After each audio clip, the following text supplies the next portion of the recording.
Hello everyone, welcome to my channel English grammar tutorial.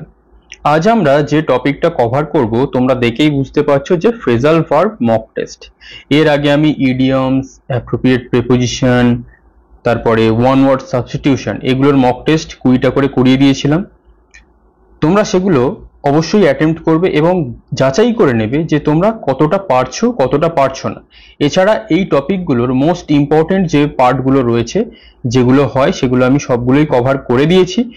এইটা তোমরা সবাই জানো ডাব্লিউবিপি আর বিশেষ করে কেপির জন্য খুবই ইম্পর্টেন্ট, কারণ এখানে 10 নম্বর রয়েছে এবং 10 নম্বরের জন্য খুব একটা বেশি পড়তে হবে না, মোস্ট ইম্পর্টেন্ট পার্টগুলোকে কভার করে গেলেই হবে। তোমরা এটাও জেনে গেছো যে ডাব্লিউপি এবং কেপি কে লক্ষ্য রেখে আমি একটা ফ্রি কোর্স লঞ্চ করেছি, যার প্রায় 24টা ক্লাস হয়ে গেছে। আজকে হয়তো 25 নম্বর ক্লাস হবে বা 26, যে কোনো একটা হবে, যে আমি তোমাদের একটা ফ্রিতে ইংলিশের কোর্স করাচ্ছি ডাব্লিউবিপি আর কেপি কে লক্ষ্য রেখে, যেখানে ইংরেজিতে 10 নম্বর রয়েছে। এইরকম তোমরা ফ্রি বাট প্রিমিয়াম কোর্স কিন্তু তোমরা ইউটিউবে ওয়েস্ট বেঙ্গলে কোথাও পাবে না, কারণ ফ্রিতে এত ভালো কোয়ালিটি ক্লাস তোমাদের কেউ প্রোভাইড করবে না উইথ পিডিএফ। তোমরা সবাই জানো যে ক্লাসগুলো আমি করাই তার পিডিএফ আমি আমার টেলিগ্রাম চ্যানেলের যে লিঙ্ক রয়েছে সেখানে দিয়ে দিই, তোমরা সেখানে জয়েন করে নিতে পারো। ডেসক্রিপশনে লিঙ্ক থাকবে চ্যানেলের, সেখান থেকে তোমরা পিডিএফ গুলো ডাউনলোড করে নিতে পারো। মোটামুটি প্রথমে আমরা ফোক্যাব গুলোকে কভার করছি। ফোক্যাব কভার হয়ে গেলে আমরা আস্তে আস্তে গ্রামাটিক্যাল পার্ট, গ্রামাটিক্যাল মোটামুটি আমরা খুব একটা ডিটেলসে যাব না, মোটামুটি ইম্পর্টেন্ট পার্ট গুলোকে আমি তোমাদের কভার করিয়ে দেবো যাতে তোমাদের ডাব্লিউবিপি আর কেপিটা মোটামুটি হয়ে যায়। ক্লিয়ার? তারপরে দেখা যাক কি হয়। ঠিক আছে, চলো আমরা বেশি দেরি করব না। 20টা কোয়েশ্চেন থাকবে, তোমরা ভিডিও পজ করে উত্তর করবে, সঠিক উত্তর করার চেষ্টা করবে। তারপরে আমি সঠিক উত্তরটা যখন বলে দেবো তোমরা মিলিয়ে নেবে, এবং ক্লাসের শেষে 20টার মধ্যে কত স্কোর তোমরা করতে পারলে সেটা কিন্তু অবশ্যই আমাকে কমেন্ট করে জানাবে। এবং যেটা আমি বলে থাকি ভিডিওতে, যে তোমরা অবশ্যই একটা লাইক করে দেবে, এটা আমার রিকোয়েস্ট। ক্লিয়ার? তাহলে চলো আজকে প্রথম কোয়েশ্চেন দেখা যাক। প্রথম কোয়েশ্চেন কি বলছে? I can not understand what he says. আমি বুঝতে পারছি না যে সে কি বলছে বা সে কি বলে। তাহলে এখানে দেখো আন্ডারস্ট্যান্ডের নিচে কি করা আছে? মার্কিং করা আছে। তাহলে এখানে ফ্রেজাল ভার্বটা দুভাবে আসতে পারে। এক, এই আন্ডারস্ট্যান্ড মানে কি বুঝতে পারা, এর প্রপার ফ্রেজাল ভার্ব সেটা তোমাকে টিক মারতে বলতে পারে, বা এই আন্ডারস্ট্যান্ডটাকে একদমই সেন্টেন্সে রাখবেই না, ডাইরেক্ট এখানে একটা কি দিয়ে দেবে, এরকম একটা ফিল ইন দ্য ব্ল্যাঙ্কস দিয়ে দেবে, তোমাকে 4টে অপশনের মধ্যে চয়েস করতে হবে। এই দুভাবে আসতে পারে, দুটোই আমি বলে দিলাম। কিন্তু সব থেকে যেটা গুরুত্বপূর্ণ, ফ্রেজাল ভার্বের যে মিনিং সেটা কিন্তু আমাদের জেনে রাখতে হবে। কেন? কারণ ফ্রেজাল ভার্বের যদি আমরা মিনিং জানতে না পারি তাহলে কিন্তু আমরা সঠিক উত্তর করতে পারবো না, সেটা ফিল ইন দ্য ব্ল্যাঙ্কসই আসুক বা ফ্রেজাল ভার্বের মিনিং বলতে দিক, দুটোতেই। তাহলে আন্ডারস্ট্যান্ড মানে কি বুঝতে পারা। এই বুঝতে পারা তার যে প্রপার ফ্রেজাল ভার্ব সেটা কি আমাদের খুঁজে বের করতে হবে। তাহলে make out, turn up, come across, take after. তাহলে বুঝতে পারা সেই ফ্রেজাল ভার্বের মিনিং কি অলরেডি আমরা মোস্ট ইম্পর্টেন্ট ফ্রেজাল ভার্বের ক্লাসে করে এসেছি, মেক আউট। মেক আউট মানে হচ্ছে কি কোনো কিছু বুঝতে পারা বা আন্ডারস্ট্যান্ড করা। ক্লিয়ার? তাহলে তাহলে এখানে যদি ফিল ইন দ্য ব্ল্যাঙ্কসও থাকতো তাহলে তোমাকে মেক আউটকে টিক মারতে হতো। Clear? Next, I met my friend in the park. আমি আমার বন্ধুর সাথে কোথায় দেখা করেছিলাম বা সাক্ষাৎ করেছিলাম? পার্কেতে। এই মেটটা কোথা থেকে এসছে? মিট থেকে, MEET। মিট মানে কি সাক্ষাৎ করা। তাহলে এটা আমাদের কোন টেন্সে হয়েছে? Past simple. তাহলে ফ্রেজাল ভার্ব কিন্তু বিভিন্ন টেন্সে আসতে পারে এবং আমাদের মনে রাখতে হবে টেন্স অনুযায়ী কিন্তু আমাদের সেই ফ্রেজাল ভার্বটাকে বসাতে হবে। তাহলে মেট মানে কি সাক্ষাৎ করা, বা এখানে আমরা বলতে পারি সাক্ষাৎ করেছিল, এই মিট থেকে হয়েছে মেট। তাহলে এই যে সাক্ষাৎ করা তার যে প্রপার ফ্রেজাল ভার্ব সেটা আমাদের খুঁজে বের করতে হবে। সেই ফ্রেজাল ভার্বটা কি চলো আমরা দেখে নিই। Took after, made out, came across, turned out. তাহলে আমরা কি জানি? এখানে দেখো কেম হয়েছে। কেম কোথা থেকে এসছে? কাম থেকে এসেছে। তাহলে কাম অ্যাক্রস মানে কি কারোর সাথে দেখা করা বা হঠাৎ দেখা হয়ে যাওয়া। তাহলে কামটা এখানে কেন কেম হয়ে গেল, কেম অ্যাক্রস হয়ে গেল? কারণ এখানে এই যে মেট ওয়ার্ডটা রয়েছে এটা কিন্তু পাস্টে রয়েছে। তাহলে এইভাবে কিন্তু আমাদের বুঝতে হবে, বিশেষ করে এইরকম যদি একটা ওয়ার্ড আমাদের সামনে তুলে দেয়, বিশেষ করে একটা ভার্ব, সেই ভার্বটা যে টেন্স অনুযায়ী আমাদের এই সেন্টেন্সে থাকবে, ফ্রেজাল ভার্বটাকে কিন্তু সেই অনুযায়ী আমাদের কি করতে হবে? টেন্স অনুযায়ী বসাতে হবে। এই জিনিসটাকে কিন্তু খুব ভালো করে মাথায় গেঁথে রেখে দেবে। The strike was withdrawn at last, তাহলে যে বন্ধ বা যে হরতাল সেটাকে কি করা হয়েছিল, উইথড্রন করে নেওয়া হয়েছিল। উইথড্র করে নেওয়া মানে কি, কোনো কিছুকে তুলে নেওয়া। ধরো তুমি 10 ঘন্টার একটা বন্ধ ডেকেছো, তুমি কি করলে 7 ঘন্টা পরে সেই বন্ধটাকে কি করলে, উইথড্র করে নিলে, তার মানে সেই বন্ধটাকে তুলে নিলে। ক্লিয়ার? তাহলে came across, called off, turned up, taken after. তাহলে এখানে ওয়াজ, এটা যেহেতু আমাদের কি প্যাসিভ সেন্টেন্সে আছে, তাহলে যে কোনো বি ভার্বের পর যদি কোনো ভার্ব বসে সেটা আমাদের V3 তে বসে, তাহলে এখানেও সেই অনুযায়ী আমাদের V3 বসাতে হবে। তাহলে কি, কল্ড অফ, আমরা কি জানি, কল্ড কল্ড কল্ড সব কটার ফর্মই একই। তাহলে কল্ড অফ মানে কি, উইথড্র করে নেওয়া বা তুলে নেওয়া। The girl resembles her mother, তাহলে মেয়েটাকে কার মতো দেখতে, তার মায়ের মতো দেখতে। রিজেম্বল মানে কি, রিজেম্বল মানে হচ্ছে একই রকম সদৃশ্য হওয়া বা একই রকম দেখতে হওয়া। তাহলে looks after, sets in, ব্রেকস up, tax after. তাহলে রিজেম্বল একই রকম দেখতে হওয়া, তার ফ্রেজাল ভার্ব, সঠিক ফ্রেজাল ভার্ব কি, টেকস আফটার। টেকস আফটার মানে কি, রিজেম্বল বা একই রকম দেখতে হওয়া। ক্লিয়ার? এগুলো কিন্তু ভালো করে মুখস্থ রাখতে হবে। Evening starts early in winter, তাহলে শীতকালে সন্ধে তাড়াতাড়ি কি হয়ে যায়, শুরু হয়ে যায়। তাহলে স্টার্টস মানে কি, শুরু হওয়া। তাহলে স্টার্ট, শুরু হওয়া, তার প্রপার ফ্রেজাল ভার্ব আমাদের খুঁজে বের করতে হবে। Sets in, brings out, ব্রেকস up, tax after. তাহলে শুরু হওয়া, সেই প্রপার ফ্রেজাল ভার্ব কোনটা, সেটস ইন। সেটস ইন মানেও শুরু হওয়া। ক্লিয়ার? নেক্সট, তোমরা কিন্তু ভিডিও পজ করে উত্তর করতে থাকবে এবং শেষে আমাকে জানাবে যে কত স্কোর হলো 20-র মধ্যে। The school magazine will be published soon, তাহলে যে স্কুলের যে ম্যাগাজিনটা রয়েছে সেটা কি, খুব তাড়াতাড়ি প্রকাশিত হবে। তাহলে পাবলিশড মানে কি, অ্যাকচুয়ালি এটা কোথা থেকে এসছে, পাবলিশ থেকে। তাহলে বি এর পরে ভার্বের আমরা থার্ড ফর্ম বসাই, তাহলে পাবলিশড প্রকাশিত হবে। তাহলে কি প্রকাশিত হবে, taken after, ব্রট out, broken up, looked after. আমরা সবাই জানি কি, ব্রিং আউট থেকে কি হয়েছে, ব্রট আউট। কোথা থেকে এসছে, ব্রিং।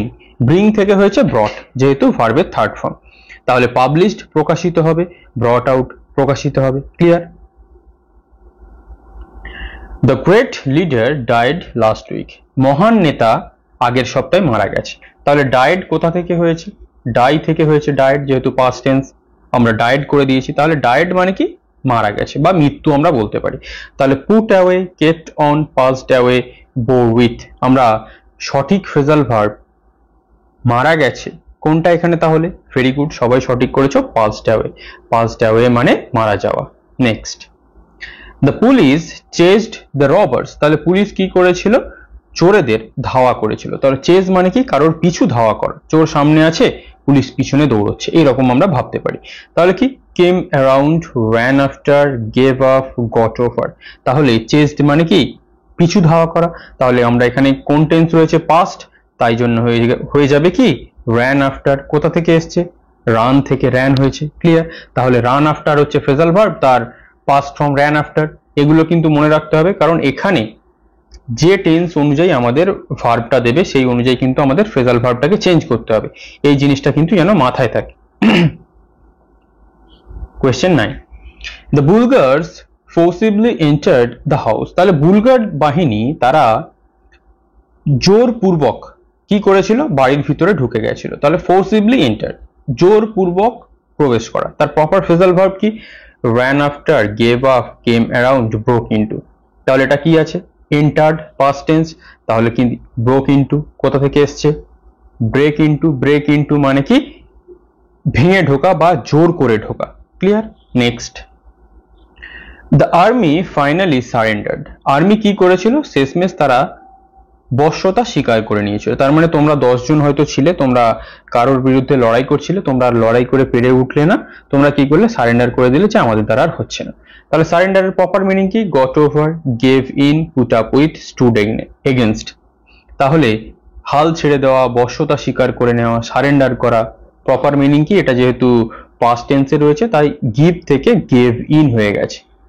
প্রপারটা কি, গিভ ইন। গিভ ইন মানে কি, হাল ছেড়ে দেওয়া বা সারেন্ডার করে দেওয়া। Clear? Next, no one can tolerate such bad manners, কেউ এইরকম খারাপ ব্যবহার মেনে নিতে পারে না। তাহলে tolerate মানে কি? সহ্য করা, মেনে নেওয়া বা আমরা বলতে পারি সহ্য করা। tolerate মানে সহ্য করা। put up with, turn down, stand against, get over, তাহলে tolerate মানে সহ্য করা, তার প্রপার ফ্রেজাল ভার্ব কি হয়ে যাবে? put up with। put up with মানে কি? কোনো কিছু tolerate করা বা সহ্য করা। Clear? Next, two friends quarreled for nothing, তাহলে দুই বন্ধু কোনো কিছু ছাড়াই ঝগড়া করছিল। তাহলে quarreled কোথায় এসছে? past tense। quarreled মানে কি? ঝগড়া করা। তাহলে কি? called off, broke out, fell out, took after, তাহলে ঝগড়া করার প্রপার মিনিং আমাদের কি হয়ে যাবে? Fail out. তাহলে ফেল আউট কি? ঝগড়া করা। ফল থেকে ফেল, যেহেতু past tense. Clear? The strike was withdrawn, withdrawn মানে আমরা একটু আগে দেখেছিলাম কি? মুলতবি করে নেওয়া বা শেষ করে দেওয়া বা তুলে নেওয়া। তাহলে কি? হরতালটা তুলে নেওয়া হয়েছিল। তাহলে কি? Broken out, fallen out, taken after, called off. এটা রিপিট হয়ে গেছে, তোমরা সবাই পারবে আশা করছি। উইথড্রন মানে আমরা সবাই জানি কল্ড অফ, যেটা আমরা একটু আগে দেখে এসেছি। Clear? Next, the mayor distributed the prize at the school sports day, তাহলে মেয়র কি করেছিল? স্কুলের স্পোর্টসের দিন সে প্রাইজ গুলোকে বিতরণ করেছিল। তাহলে ডিস্ট্রিবিউটেড করেছিল মানে কি? বিতরণ করেছিল, পাস্ট টেন্স। তাহলে কি? Turned up, gave away, set in, called up. তাহলে আমরা বিতরণ করা মানে কি জানি? Give away. গিভ অ্যাওয়ে থেকে কি হয়েছে? Gave away. কারণ কি? কারণ এটা রয়েছে পাস্ট, তাই এটা পাস্টে হয়েছে। ক্লিয়ার? তাহলে বিতরণ করা মানে কি? গিভ অ্যাওয়ে, যেহেতু পাস্ট সেটা গেভ অ্যাওয়ে হয়ে গেছে ডিস্ট্রিবিউটেড। ক্লিয়ার? কোয়েশ্চেন 5, এই 15, the poet remembers the past, কবি কি করছে? অতীতের সেই কথাগুলোকে মনে করছে। রিমেম্বার্স, স্মরণ করা, মনে করা। তাহলে রিমেম্বারের প্রপার ফ্রেজাল ভার্ব আমাদের কি হবে সেটা খুঁজে বের করতে হবে। কলস up, turns up, gives away, sets in. তাহলে স্মরণ করা বা কোনো পুরানো স্মৃতি সেটাকে মনে করা আমরা কি জানি? Call up. কল আপ মানে কি? কোনো পুরানো কিছু স্মৃতি বা কিছুকে মনে করা। যেহেতু এটা present indefinite, poet third person singular number, S যুক্ত হয়েছে, সেই জন্য কলের সাথেও একটা এস যুক্ত হয়েছে। ওই জন্য আমি কি বলেছি? ফ্রেজাল ভার্ব যদি এরকম মিনিং তুলে দেয়, ফিল ইন দ্য ব্ল্যাঙ্কস না দিয়ে, তাহলে কিন্তু প্রপার টেন্স অনুযায়ী এখানে কিন্তু অনেক সময় অপশানে শুধুমাত্র কল আপও থাকবে, কিন্তু যেহেতু দ্য পোয়েটটা সাবজেক্ট, তোমাকে কলস আপেই টিক মারতে হবে। এই জিনিসটা আমি বারবার কেন বলছি? কারণ এখানেই আমরা বেশি ভুল করে থাকি। তাহলে এই কনসেপ্টটাকে ভালো করে একটু মনে রাখতে হবে। Next, the company has established several new branches, company কি করেছে? সে নতুন নতুন অনেক ব্রাঞ্চ বা শাখা প্রতিষ্ঠা করেছে বা খুলেছে নতুন করে। ক্লিয়ার? তাহলে কি? এস্টাবলিশড মানে কি? প্রতিষ্ঠা করে দিয়েছে বা খুলে দিয়েছে। তাহলে run after, take off, bring out, set up. তাহলে এস্টাবলিশ কিসে আছে? পাস্ট টেন্সে আছে। সেট আপ মানে কি? কোনো কিছুকে এস্টাবলিশ করা বা প্রতিষ্ঠা করা। এখানে আমরা কি জানি? সেটের সবকটা ফর্মই একই, পাস্ট বা পাস্ট পার্টিসিপল সব ফর্মই সেট সেট সেট। সেই জন্য আমরা সেট করেছি এখানে, যেহেতু এস্টাবলিশ মানে কি? কোনো কিছু প্রতিষ্ঠা করা, মনে রাখতে হবে। He removed his hat before he entered the hall, সে হলে প্রবেশ করার আগে সে তার কি করলো? তার যে হ্যাট বা টুপিটা খুলে দিল। তাহলে রিমুভ মানে কি? খুলে দিয়েছিল, পাস্ট টেন্সে আছে। Took off, came across, ran after, ব্রট out. তাহলে আমরা কি জানি? টেক থেকে হয়েছে টুক, সেই জন্য টুক অফ। টুক অফ মানে কি? কোনো কিছু খুলে ফেলা। তুমি যে কোনো কিছু খুলে ফেলতে পারো, তার যে ফ্রেজাল ভার্ব সেটা হচ্ছে টেক অফ, যেহেতু পাস্ট টেন্স রয়েছে তাই জন্য সেটা টুক অফ হয়ে গেছে। Clear? Next, 18, I could not understand what he said, আমি বুঝতে পারছিলাম না বা আমি বুঝতে পারিনি সে কি বলেছে। তাহলে আন্ডারস্ট্যান্ড মানে কি? কোনো কিছু বুঝতে পারা। তাহলে fall through, make out, knock down, bring up. এটা তোমাদের রিভাইজ হয়ে যাবে, কারণ আন্ডারস্ট্যান্ডটা একটু প্রথম দিকেই আমরা করে এসেছি। আন্ডারস্ট্যান্ড মানে কি? কোনো কিছুকে বুঝতে পারা। তাহলে বুঝতে পারা মানে কি? আমরা সবাই জানি মেক আউট। মেক আউট মানে বুঝতে পারা। তোমরা একটা জিনিস এখানে দেখবে, এখানে কিন্তু কুড আছে মানে এখানে পাস্ট হবে তা না। কারণ কি? যে কোনো মোডাল ভার্বের পরে যে ভার্বটা বসে সেটা সবসময় ভার্বের ফার্স্ট ফর্ম বসে, এবং এখানে সাবজেক্ট হি, সি বা যাই হোক না কেন, এখানে এস বা ইএস যুক্ত হয় না। ক্লিয়ার? এটা মনে রাখতে হবে। Next, the child was reared by his aunt, তাহলে রেয়ার্ড বাই মানে কি? লালন পালন করা। তার আন্টি বা তার কাকিমা সেই শিশুটাকে কি করেছিল? লালন পালন করে বড় করে তুলেছিল। তাহলে রেয়ার্ড বাই, এটা আমাদের ভার্বের থার্ড ফর্ম রয়েছে যেহেতু এটা প্যাসিভ সেন্সে আছে। ক্লিয়ার? তাহলে turn down, fail through, knock down, brought up. তাহলে ব্রট আপ কোথা থেকে এসছে? ব্রিং থেকে হয়েছে ব্রট। তাহলে ব্রট আপ মানে কি? কাউকে ছোট থেকে লালন পালন করে বড় করে তোলা। যেমন আমরা বাচ্চা শিশুকে লালন পালন করে বাবা মায়েরা বড় করে তোলে, তারা আন্টি করেছে। ক্লিয়ার? তাহলে ব্রিং আপ মানে কি? কাউকে লালন পালন করে বড় করে তোলা। Clear? Next 20, he is in search of A job. In search of মানে কি? খোঁজে রয়েছে, সে একটা চাকরির খোঁজে রয়েছে। তাহলে ইজ রয়েছে, ইজের পর যদি আমরা কোনো ভার্ব বসাই, আমরা কি জানি? তারপরে আমরা ভার্বের আইএনজি বসাই। কিন্তু যেহেতু এটা ইন সার্চ অফ একটা ফ্রেজের মতো রয়েছে, সেই জন্য আমরা কিন্তু এটাকে গুরুত্ব দিচ্ছি না। কিন্তু আমাদের যখন ফ্রেজাল ভার্ব নির্ণয় করতে হবে, এখানে কিন্তু গুরুত্ব দিতে হবে। দেখো, সে কিসে রয়েছে? সে একটা চাকরির খোঁজে রয়েছে, ইন সার্চ অফ। তাহলে টেলিং আপন, লুকিং আপন, কলিং ইন, ফলিং আউট। দেখো এখানে প্রত্যেকটা যে ভার্ব শুরু হয়েছে, ফ্রেজাল ভার্ব, প্রত্যেকটাই কিন্তু আইএনজি ফর্ম দিয়ে শুরু হয়েছে। কেন শুরু হয়েছে? কারণ এটা একটা প্রেজেন্ট কন্টিনিউয়াসের ফর্মে রয়েছে, ভার্বের পরে ইজ, আমরা সবাই জানি। তাহলে telling upon, looking for, calling in, falling out, তোমরা সবাই সঠিক করেছো, very good. Looking for, actually এটা কি হওয়া উচিত ছিল? লুক ফর, কিন্তু যেহেতু এখানে ইজ রয়েছে, আমরা এখানে লুকিং ফর করতে হবে, কারণ ইজ ভার্বের পর আমরা শুধুমাত্র ভার্বের ফার্স্ট ফর্ম বসাতে পারি না, ভার্বের সাথে আমাদের আইএনজি করে দিতে হবে প্রেজেন্ট কন্টিনিউয়াস করার জন্য। ক্লিয়ার? তাহলে he is looking for a job, সে কি করছে?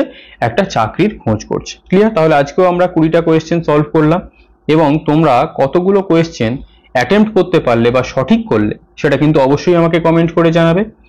এরপরে আমরা চেষ্টা করছি যে কিছু মোস্ট ইম্পর্টেন্ট স্পেলিং আর সিনোনিম ইন্টোনিম কভার করে দেওয়ার। তারপরে ভোক্যাব পার্টটা মোটামুটি একটা পর্যায়ে দাঁড় করিয়ে দিয়ে তারপরে আমি গ্রামাটিক্যাল পার্ট করাবো। গ্রামাটিক্যাল পার্ট খুব একটা বেশি করতে লাগবে না, মোস্ট ইম্পর্টেন্ট পার্টগুলোকে আমি সব একসাথে মার্জ করে কয়েকটা ক্লাসের মাধ্যমে তোমাদের কমপ্লিট করে দেবো, এবং আশা করছি আমি জুন মাসের মধ্যে সেটা করে দিতে পারবো। তাহলে অবশ্যই, যেটা আমি তোমাদের প্রত্যেকবার বলে থাকি ভিডিওর শেষে, অবশ্যই কিন্তু তোমরা একটা লাইক আর কমেন্ট করবে, এবং কত স্কোর করতে পারলে সেটা কিন্তু অবশ্যই জানাবে। ক্লিয়ার? তাহলে পরের ক্লাসে খুব শীঘ্রই আমাদের দেখা হবে। Thank you for watching.